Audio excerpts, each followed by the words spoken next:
Fala pessoal, tudo bem? Nessa questão, ele diz que um círculo representado no sistema de referências cartesianas tem centro no ponto -3,0 e um dos seus pontos é o ponto -1,8 terços. E ele pergunta qual que é a equação desse círculo. Acho que o primeiro comentário tem que ser que, apesar de ele pedir a equação do círculo, olhando para as alternativas, ele está falando da equação da circunferência, né? A circunferência é sua borda e o círculo é a região inteira preenchida. Nas alternativas, as equações são de circunferência, mas a gente vai relevar esse pequeno deslize teórico do enunciado. Bom, deixa eu fazer uma representação do que ele está falando aqui.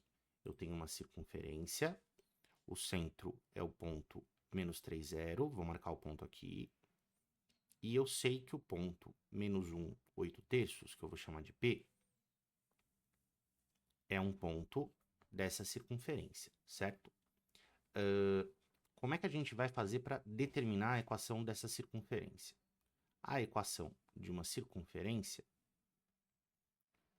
ela é dada por x menos x do centro ao quadrado mais y menos y do centro ao quadrado, e isso tem que ser igual ao raio ao quadrado. Então, basicamente, você precisa de duas informações para estabelecer qual é essa equação. Você precisa determinar quem que é o centro, isso a gente já sabe, o enunciado informou, e a gente precisa também da medida do raio. Quem falta é a medida do raio. Como é que eu vou encontrar? Bom, o raio é a distância do centro até qualquer um dos pontos da circunferência. Por exemplo, o ponto P, que foi dado pelo enunciado.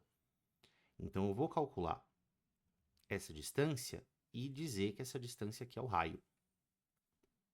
Como é que você pode, determinar essa distância? Dá para fazer pela fórmula da distância ou simplesmente você fecha um triangulinho retângulo aqui, ó, andando para a direita e para cima a partir do centro para você chegar no ponto P.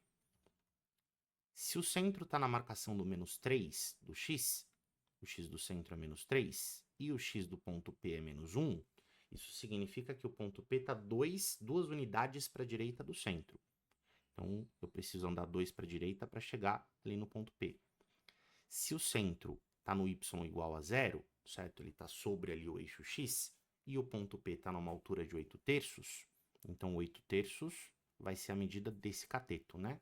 A distância vertical que eu preciso percorrer para chegar no ponto P.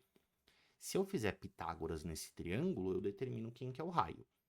Então, raio ao quadrado, que a hipotenusa ao quadrado, vai ser um dos catetos ao quadrado, mais o outro cateto, que é 8 terços, também ao quadrado.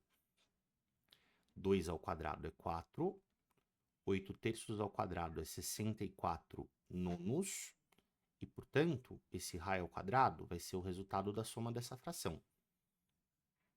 O MMC de 4, né? Esse 4 é 4 sobre 1, o MMC de 1 e 9 é 9, e aí 9 dividido por 1 fica 9, vezes 4, 36, aquele processo de dividir pelo de baixo e multiplicar pelo de cima, mais 64. Ou seja, esse raio ao quadrado, que é exatamente o que vai aparecer na equação da circunferência, vai ser 100 nonos. Opa! Então, se eu sei que o centro é o ponto -3,0 e que o raio ao quadrado é 100 nonos, eu posso substituir essas informações na equação da circunferência. Vai ficar x menos o x do centro, que é -3, tudo isso ao quadrado, mais y menos o y do centro, que é 0, tudo isso ao quadrado, e isso é igual a raio ao quadrado, que é 100 nonos. Então, eu vou ter x mais 3 ao quadrado, mais y ao quadrado, que é igual a 100 nonos. Essa é a equação da minha circunferência, pedida pelo exercício, e eu consigo encontrar essa equação na alternativa A. Espero que você tenha gostado da explicação. Até mais.